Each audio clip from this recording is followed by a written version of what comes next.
Next type of if, देखिए if को इस तरीके से भी लिखा जा सकता है। यहां पर आपने लाइन ऑफ कोड लिखा, ये और ये इफ एलिफ एलिफ एलिफ, आप कितनी भी बार इसे रिपीट कर सकते हैं एलिफ को, राइट। लास्ट में एल्स लगाना है या नहीं लगाना है ये आपकी रिक्वायरमेंट के ऊपर डिपेंड करेगा।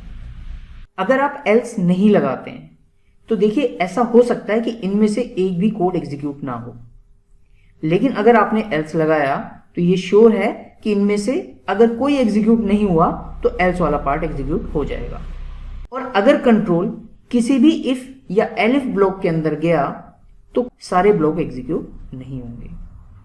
I hope if elif if else और ये वाला वर्जन जो मैंने अभी बताया ये आपको क्लियर है।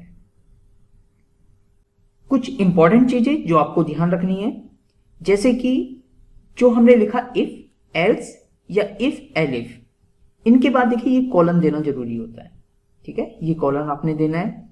दूसरा, जो लाइंस ऑफ कोड आप इफ के अंदर या एलिफ के अंदर या एल्स के अंदर लिखते हैं वो कुछ स्पेस देने के बाद आप लिखेंगे, तभी ये कंसीडर होगा कि ये इफ के अंदर है।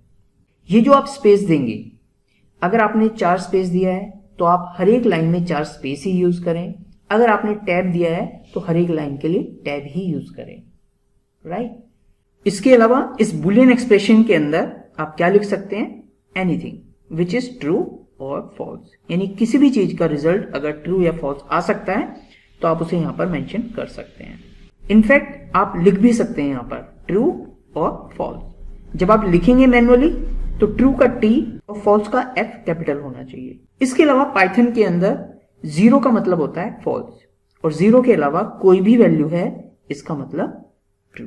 अगर स्ट्रिंग की बात करें तो अगर आपने ब्लैंक स्ट्रिंग दी विदाउट एनी स्पेस, सिर्फ सिंगल कोट या डबल कोट स्टार्ट किया एंड क्लोज किया तो इसका मतलब है फॉल्स। अगर आपने इनके बीच में कोई वैल्यू लिख दी या स्पेस भी दे दिया तो इसका मतलब कंसीडर होगा ये ट्रू है। इसके अलावा other kind of boolean expression आप दे सकते हैं, जैसे कि less than, greater than, less than equal to, greater than equal to, equal to equal to, इस तरीके की कोई भी कंडीशन, कोई भी एक्सप्रेशन जिसका रिजल्ट ट्रू या फॉल्स आ रहा है आप यहां पर मेंशन कर सकते हैं। आई होप ये सारी चीजें आपको क्लियर हुई होंगी।